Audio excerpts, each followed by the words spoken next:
कक्षा 10वीं के सभी विद्यार्थियों, आज अपन वार्षिक परीक्षा के लिए आपके लिए सेट बी लेकर आए हैं। बढ़िया से बहुत ही महत्वपूर्ण सारे प्रश्नों की श्रृंखला है ये, जो बच्चा वास्तव में नंबर चाहिए कंप्लीट करना है ना। बाल गोविंद भगत क्या काम करते थे? खेती बाड़ी का काम करते थे। शब्द गुण के कितने प्रकार होते हैं? तो 3 प्रकार होते हैं। भोलानाथ किसे देखकर शीर्षक ना भूल गए? अपने साथी बच्चों को खिलता देखकर। प्रयोगवाद के जनक माने जाते हैं अज्ञे।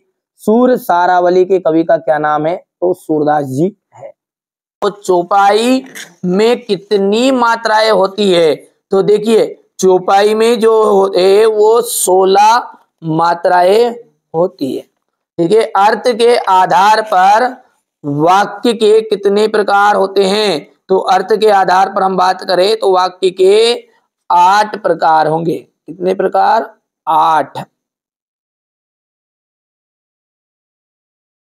सांप को देखते ही जो बच्चे थे वो भाग गए थे। ठीक है।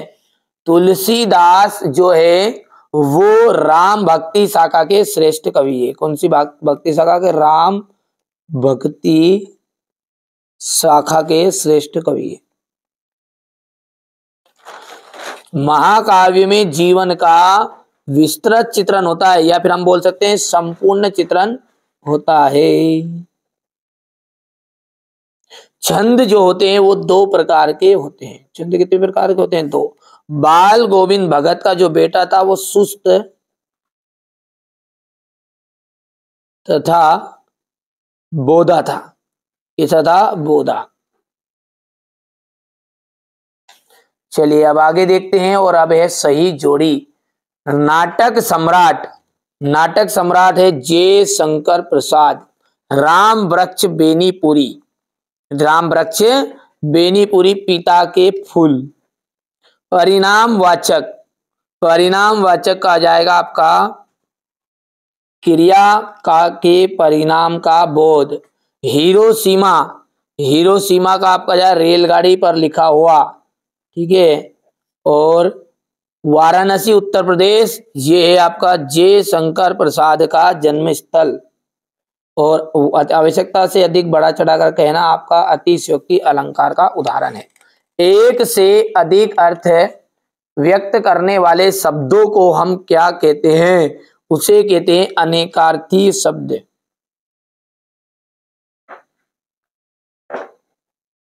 अनेकार्थीय शब्द। लोकोक्ति या कहावत किसे कहते हैं? ऐसा कथन जो विशेष अर्थ होता है। ऐसा कथन जिसका विशेष अर्थ होता है। जिसका विशेष अर्थ होता है। ठीक है। ड्राइवर कम गाइड का नाम क्या था? जितेन नारगे। ठीक है। यहां पर हो जाएगा जितेन नारगे। शिव का धनुष किसने तोड़ा था? राम ने। भयानक रस का स्थायी भाव था भेय। और हजारी प्रसाद द्विवेदी जो है वो छायावाद के लेखक है। हो गया भैया। चलिए आगे बढ़ते हैं और अगला देखते हैं। राम पढ़ता है, क्या ये प्रश्नवाचक वाक्य है? तो ये आपका असत्य रहेगा। सारे देश की आस्थाएं और अंधविश्वास एक से नहीं है, ये भी आपका असत्य है। किताब में बताया गया है ना। हिरोशिमा में परमाणु बम गिरा था, सत्य।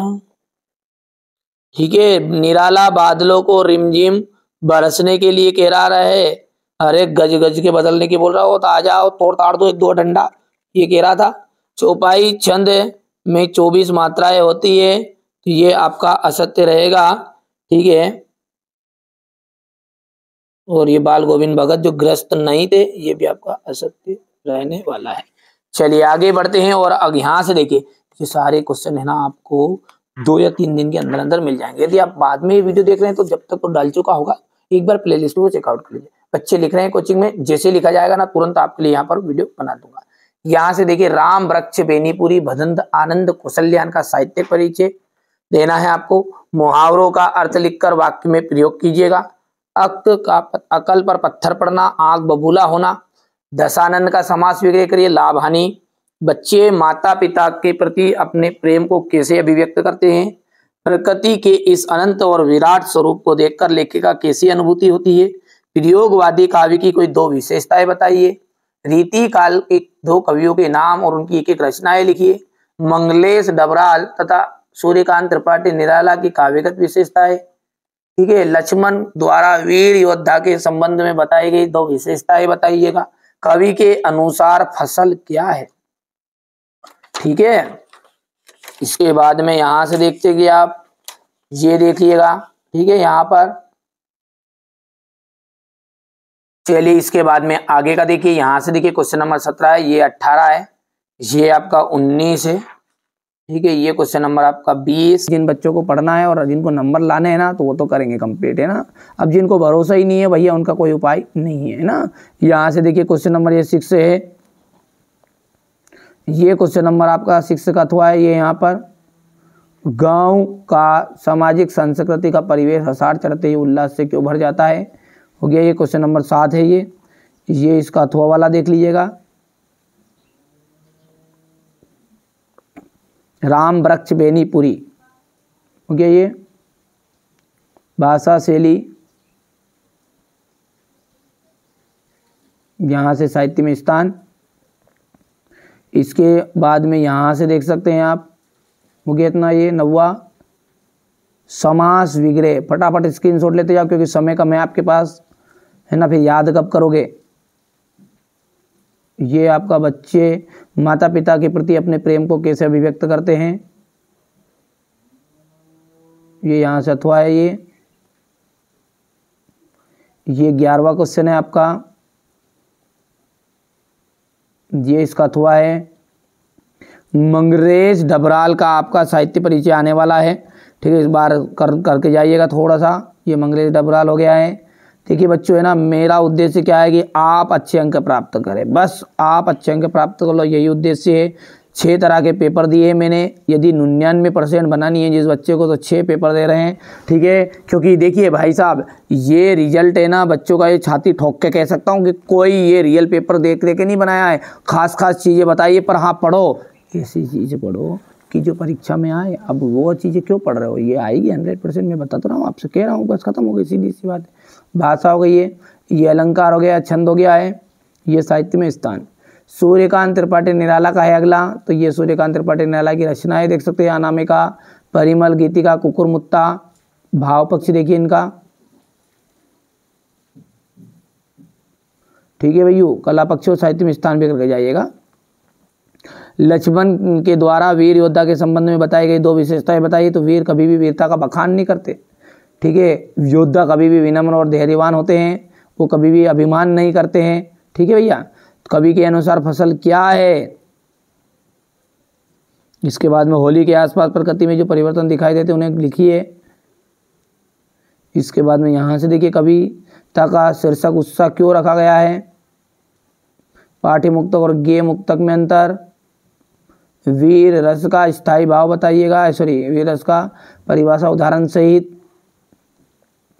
क्वेश्चन नंबर 16 में देखिएगा, दोहा छंद की प्रत्येक मात्राएं लिखनी, यहाँ से देख सकते हैं आप। इसके बाद में ये क्वेश्चन नंबर आपका 17 है, कहानी और उपन्यास में अंतर।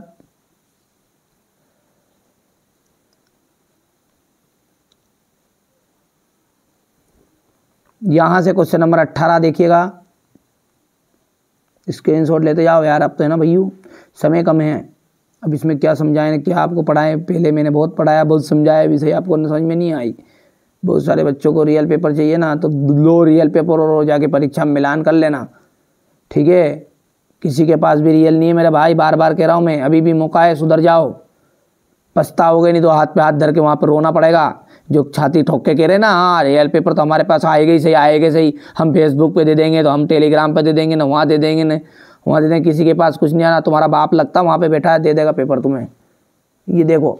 ठीक है, ये चीज़ें पढ़ो आप तो, जिनको पढ़ना है पढ़िए, जिनको भरोसा नहीं है मत पढ़िए, सीधी सी बात है। मेरा उद्देश्य ये 100 बच्चे चाहिए मेरे को, ऐसे चाहिए जो बिल्कुल टॉप करे बस, और वो छाती ठोक के कहे कि नहीं हम यहाँ पर इस चैनल से पढ़े थे और टॉपर का बने हम, है ना, बस ऐसे बच्चे चाहिए यार भाई। ये हो गया इतना।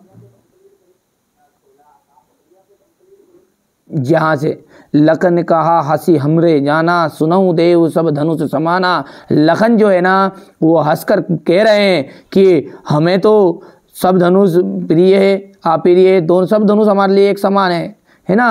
का छाती छड़ो लाभु झनु तोरे, देखा राम नयन के भोरे, है ना।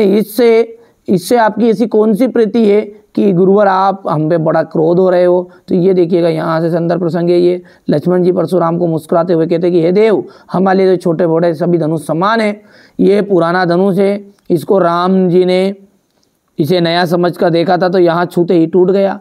अब इसमें राम का कोई दोष नहीं है, आप बिना किसी कारण के क्रोधित हो रहे हो। और लक्ष्मण की यहाँ बात सुनकर परशुराम जी बोलते हैं, दुष्ट, तुमने मेरे क्रोधी स्वभाव के बारे में नहीं सुना है क्या? तुमको बालक जानकर मैं नहीं मार रहा हूँ। हे जड़ बुद्धि, तुम मुझे मुनि मात्र ही मत समझो, ठीक है। और समस्त संसार जानता है कि मैं क्षत्रियों का क्या हूँ, विरोधी हूँ। तो ये यहाँ से आप संदर्भ प्रसंग व्याख्या लिखनी है। ये संदर्भ प्रसंग हो गया, व्याख्या आधा हिस्सा हो गया और आधा हिस्सा ये यहाँ पर है। चलिए ये संदर्भ प्रसंग है, ठीक है, हो गया। और ये आपकी व्याख्या रहेगी, ये भावार्थ मतलब। क्वेश्चन नंबर 21 है ये लाउड स्पीकर वाला, हो गया, ठीक है। इसके बाद में ये उसका अथवा रहेगा यहाँ पर। ये आपका 23वां, तो ये तो आपको याद होगा है ना, निबंध तो अच्छे कर लेते। विद्यार्थी और अनुशासन का निबंध करना आपको। इसके बाद में ये विज्ञान का चमत्कार वाला करना है, केवल 2-3